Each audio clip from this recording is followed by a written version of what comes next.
할렐루야. 주님의 이름으로 문안드립니다. 우리 다 같이 사도신경으로 신앙 고백하심으로 11월 28일 목요일 새벽 예배를 시작하겠습니다. 나는 전능하신 아버지 하나님 천지의 창조주를 믿습니다. 나는 그의 유일하신 아들 우리 주 예수 그리스도를 믿습니다. 그는 성령으로 잉태되어 동정녀 마리아에게서 나시고 본디오 빌라도에게 고난을 받아 십자가에 못 박혀 죽으시고 장사된 지 사흘 만에 죽은 자 가운데서 다시 살아나셨으며 하늘에 오르시어 전능하신 아버지 하나님 우편에 앉아 계시다가 거기로부터 살아있는 자와 죽은 자를 심판하러 오십니다.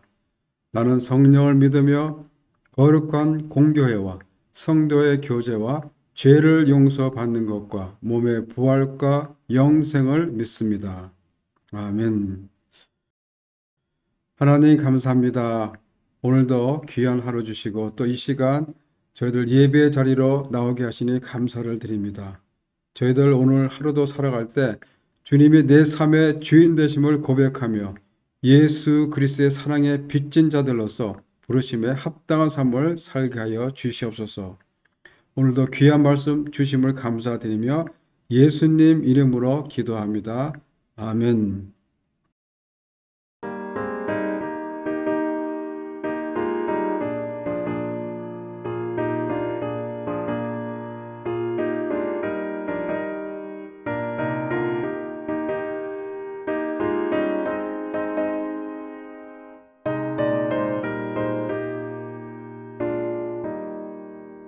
우리가 지금은 나그네 되어도 화려한 천국에 머지않아가리니 이 세상 있을 때 주 예수 위하여 끝까지 힘써 일하세. 주 내게 부탁하시네. 천사도 화목해 하라시 구주의 말씀을 온 세상 널리 전하세. 주 예수 말씀이 온 세상 만민들 흉악한 죄에서 떠나라 하시니 이 말씀 듣고서 새 생명 얻으라. 이 기쁜 소식 전하세. 주 내게 부탁하시니 천사도 응모하겠네. 화목해 하라시 구주의 말씀을 온 세상 널리 전하세. 영생의 복락과 천국의 갈 길을 만 백성 알도록 나가서 전하세. 주 예수 말씀이 이 복음 전하라. 우리에게 부탁하셨네. 주 내게 부탁하시니 천사도 응모하겠네. 화목해 하라시 구주의 말씀을 온 세상 널리 전하세. 오늘 우리에게 주신 하나님의 말씀은 고린도전서 9장 19절부터 27절 말씀입니다. 내가 모든 사람에게서 자유로우나 스스로 모든 사람에게 종이 된 것은 더 많은 사람을 얻고자 함이라. 유대인들에게 내가 유대인과 같이 된 것은 유대인들을 얻고자 하며 율법 아래 있는 자들에게는 내가 율법 아래 있지 아니하나 율법 아래에 있는 자 같이 된 것은 율법 아래에 있는 자들을 얻고자 하며 율법 없는 자에게는 내가 하나님께는 율법 없는 자가 아니요 도리어 그리스도의 율법 아래에 있는 자이나 율법 없는 자와 같이 된 것은 율법 없는 자들을 얻고자 함이라. 약한 자들에게 내가 약한 자와 같이 된 것은 약한 자들을 얻고자 하며 내가 여러 사람에게 여러 모습이 된 것은 아무쪼록 몇 사람이라도 구원하고자 함이니 내가 복음을 위하여 모든 것을 행함은 복음에 참여하고자 함이라. 운동장에서 다름질하는 자들이 다 달릴지라도 오직 상을 받는 사람은 한 사람인 줄을 너희가 알지 못하느냐. 너희도 상을 받도록 이와 같이 다름질하라. 이기기를 다투는 자마다 모든 일에 절제하나니 그들은 썩을 승리자의 관을 얻고자 하되 우리는 썩지 아니할 것을 얻고자 하노라. 그러므로 나는 다름질하기를 향방 없는 것 같이 아니하고 싸우기를 허공을 치는 것 같이 아니하며 내가 내 몸을 쳐 복종하게 함은 내가 남에게 전파한 후에 자신이 도리어 버림을 당할까 두려워함이로다. 아멘.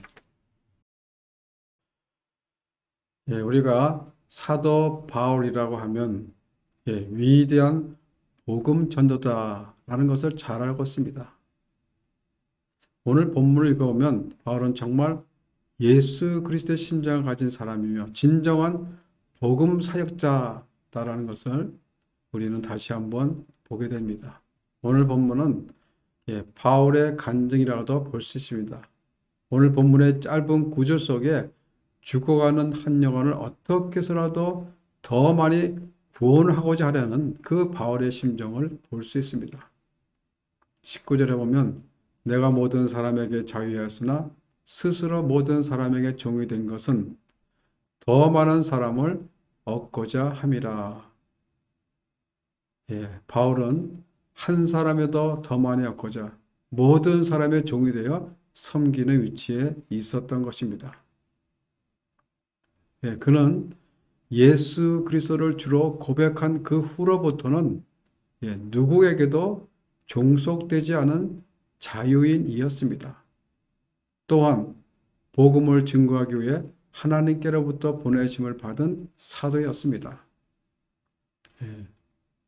그는 복음 전파를 위해 믿음이 연약한 자들을 위하여 자유를 절제할 줄도 알았고 또 복음 전파와 그리스도의 몸된 교회를 위하여 사도로서 마땅히 누릴 수 있는 모든 권리들도 포기할 줄 알았습니다. 9장 12절에 보면 우리가 이 권리를 쓰지 아니하고 범사에 참는 것은 그리스도의 복음에 아무 장애가 없게 하려 함이로다. 그가 모든 권리를 포기한 것은 자신이 복음을 전하는데 걸림돌이 되지 않게 하기 위함이며 또 뭐예요? 복음이 더 복음답게 전해지기 위해서였다는 것입니다. 그것은 자신의 사도적 고난보다는 예수 그리스도의 예수 그리스도의 복음을 더 소중히 여겼기 때문입니다. 바울의 최대 관심은 뭐예요? 죽어간 한 영혼이라도 더 얻는 데 있었습니다. 그래서 그는 모든 사람들에게 대하여 자유하지만은 더 많은 사람들을 얻기 위하여 기꺼이 모든 사람의 종이 되고자 하였던 것입니다. 종이 된다는 것은 뭐예요? 더 이상 자신의 권리를 주장할 수 없게 되는 것을 의미합니다. 종은 자신을 버리는 것입니다. 그리고 무엇하든지 그 대가를 바라지 않는 것입니다. 바울은 믿지 않는 이웃들을, 믿지 않는 형제 자매들을 한 사람이라도 더 얻고자 종처럼 살고자 했다는 것입니다. 사실 나보다 더 나은 사람에게 종이 되는 것은 그리 어렵지 않을 수도 있습니다. 그러나 모든 면에서 나보다 훨씬 못한 사람들에게 종이 된다는 것, 또 그 사람들을 섬긴다는 것은 말처럼 쉬운 것은 아닙니다. 그런데 바울은 복음을 전하는 일이라면 모든 사람에게 종이 되겠다는 것입니다. 복음만 전해진다면 그것으로 만족하다는 것입니다. 그래서 바울은 자신이 낮아지는 것을 전혀 개의치 않았으며 오히려 그것을 자랑스럽게 여겼던 것입니다. 바울이 얼마나 많은 사람을 구원하는 데 열정을 쏟았는지를 오늘 본문을 보면 좀 더 실제적인 측면을 우리가 볼 수 있습니다. 20절부터 23절까지 보면 바울의 전도 전략이라고도 말할 수도 있지만은 오직 복음을 위한 바울의 희생적인 열정이다라고 말할 수 있습니다. 20절에 보면 유대인들에게 내가 유대인과 같이 된 것은 유대인을 얻고자 하며 율법 아래 있는 자들에게 내가 율법 아래 있지 아니하나 율법 아래 있는 자같이 된 것은 율법 아래 있는 자들을 얻고자 하며. 바울은 유대인이었지만 이제는 그리스도의 종입니다. 그러나 동족 유대인을 얻기 위해 유대인처럼 행동하였던 것입니다. 유대인들에게 복음을 증거하기 위하여 유대인식으로 접근했다는 것입니다. 실제로 바울은 유대인들 때문에 디모데를 할례받게 한 일이 있었습니다. 그리고 바울은 이방인들을 구원하기 위해서 율법 없는 이방인처럼 행동하였던 것입니다. 그는 복음 자체를 변경시키려고 하지 않으면서도 복음을 받아들이려는 사람들에게 적응하려고 무단히 노력하였던 것입니다. 그런 존귀한 한 영혼의 그 존귀함 앞에서 그들의 문화적 차이, 종교적 차이, 그리고 혈통적 차이들을 극복하려고 노력하였던 것입니다. 사실 바울은 이미 예수 그리스도의 복음을 통해서 새로운 피조물이 되었습니다. 그래서 그는 더 이상 유대인도 아니며 이방인도 아닌 새로운 사람이 된 것입니다. 다시 말하면 더 이상 율법에 얽매여 있는 사람이 아니다라는 것입니다. 우리 모든 그리스도인들이 다 그렇다는 것입니다.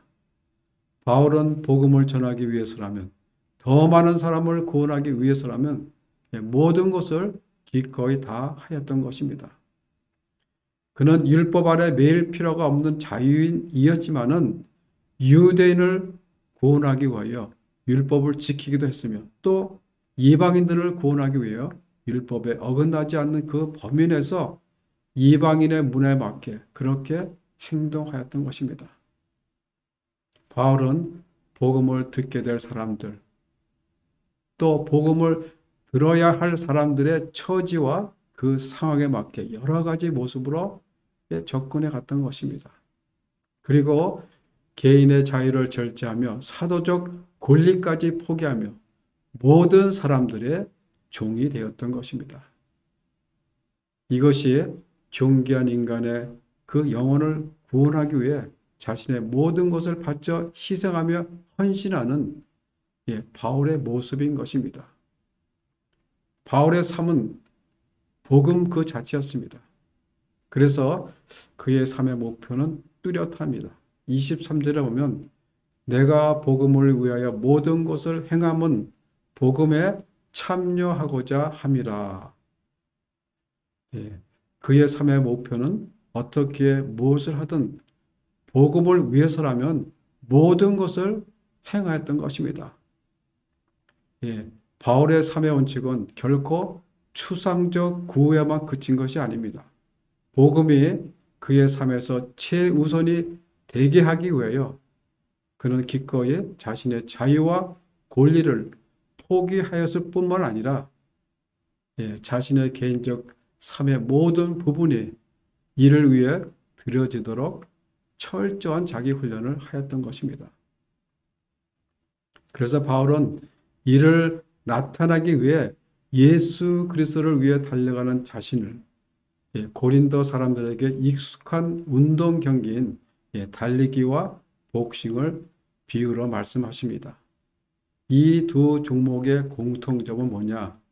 표적이 분명하다는 것입니다. 달리기 선수는 목표 지점이 어디인지를 분명히 합니다. 만약 모르고 달린다면 우승을 할 수가 없겠죠. 또한 곤투선수는 상대방의 어느 곳을 때려야 이길 수 있다는 것을 잘 압니다. 표적을 모르고 허공에 주먹질을 날린다면 아무런 효과가 없습니다. 결국 경기에 질 수밖에 없는 것이죠. 바울은 자신이 달려가야 하는 목표가 어디인지 무엇인지를 분명히 알고 있습니다. 여러분, 모든 경기의 승자는 한 사람입니다. 경기장에는 많은 사람들이 달리지만은 상을 받는 사람은 한 사람입니다. 이렇듯 운동 경기자가 상을 받기 위해 목표만 바라보며 질주하듯이 우리 모든 그리스도인들도 하나님 나라의 영원한 상급을 받기 위해요. 그리스도를 푯대로 삼고 마지막 목표를 향해 달려가야 한다는 것입니다. 또한 운동선수는 승리를 하기 위해서 경기를 앞두고 어떻게 해야 합니까? 목표를 정해놓고 열심히 훈련을 해야겠죠. 그리고 몸의 컨디션을 최상으로 유지하기 위해서 하고 싶은 것, 먹고 싶은 것들도 절제해야 되고 또 포기도 해야 할 것입니다. 경기의 승리자가 되기 위해서 더 많은 사람들을 구원하기 위해서 그렇게 하기 위해서는 희생과 헌신, 노력이 필요합니다. 그것이 바울의 삶의 목표인 것입니다. 그래서 27절에서 이렇게 말씀하시죠. 내가 내 마음을 쳐 복종하게 함은 바울은 목표를 위해 자기 몸을 쳐서 복종하게 하였다라고 밝힙니다. 이 표현은 자신 안에서 꿈틀거리고 있는 그 육신의 생각들, 욕망들을 굴복시켜서 자신의 몸이 의의 병기가 되도록 절제에 매우 힘썼다는 것입니다. 이처럼 바울은 목표를 위해 철저한 자기 훈련을 했던 것입니다. 오늘 우리가 부른 찬송가 508장은 캐슬이라는 사람이 작사하였고 작곡은 음악을 전공한 캐슬의 부인이 작곡한 찬송가입니다. 캐슬은 의사였습니다. 그는 환자를 진료하면서 수많은 사람들에게 복음을 전했습니다. 나중에는 복음을 전하는 시간이 그의 진료 시간보다 더 많은 시간을 할애했던 것입니다. 결심한 그는 뒤늦게 신학 공부를 하였으며 또 60이 넘어 목사가 됐는데 콜로라도 덴버의 작은 교회의 부임에서 부임 인사 대신인 자신이 만든 이 찬송가를 부부가 불렀던 것입니다. 캐슬은 의사로서 누릴 수 있는 모든 부귀영화를 버리고 시골의 조그마한 교회에서 복음의 전도자로서 한 영혼을 구하는 데 그의 삶을 바쳤던 것입니다. 죽어가는 한 영혼을 구하는 것은 천사도 부러워하고 흠많은 일이라고 캐슬은 그가 쓴 찬송가에서 고백합니다. 그렇습니다. 복음 전도는 주님이 주신 사명이며 영광스러운 특권이기도 합니다. 우리 모든 그리스도인들은 복음을 위해 부름받은 사람들입니다. 우리 모두는 전도자의 사명을 가지고 있습니다. 예수님이 승천하시기 전 제자들에게 분부하신 그 말씀, 땅끝까지 이르러 내 증인이 되리라. 이것이 우리 그리스도인들의 사명입니다. 우리 주님은 우리를 통하여 죽어가는 영혼들을 구원하시기를 원하십니다. 많은 사람들을 얻기 위하여 자기 권리를 주장하지 않고 모든 사람들의 종이 되었던 바울처럼 의사로서 세상의 부귀영화를 뒤로하고 한 영혼을 구하는데 마지막 생애를 바쳤던 그 캐슬처럼 천사도 흠모하는 영광스러운 전도의 특권을 누리시며 우리에게 맡겨주신 한 영혼 한 영혼을 살리는데 앞장서가는 은혜의 통로, 축복의 통로가 되시는 여러분 모두가 되시기를 주님의 이름으로 축원합니다. 기도하겠습니다. 하나님, 죽을 수밖에 없었던 저희를 구원해 주시고 또 하나님의 자녀로 택해 주심을 감사를 드립니다. 죄인이었던 저희를 사랑하시어 구원해 주셨음을 잊지 않게 하시며 지금 이 시간에도 하나님의 말씀을 모르고 죽어가는 한 영혼을 살리는데 앞장서가는 저희들 모두가 되게 하여 주시옵소서. 감사를 드리며 예수님 이름으로 기도합니다. 아멘. 하늘에 계신 우리 아버지, 아버지의 이름을 거룩하게 하시며 아버지의 나라가 오게 하시며 아버지의 뜻이 하늘에서 같이 땅에서도 이루어지게 하소서. 오늘 우리에게 일용할 양식을 주시고 우리가 우리에게 잘못한 사람을 용서하여 준 것 같이 우리 죄를 용서하여 주시고 우리를 시험에 빠지지 않게 하시고 악에서 구하소서. 나라와 권능과 영광이 영원히 아버지의 것입니다. 아멘.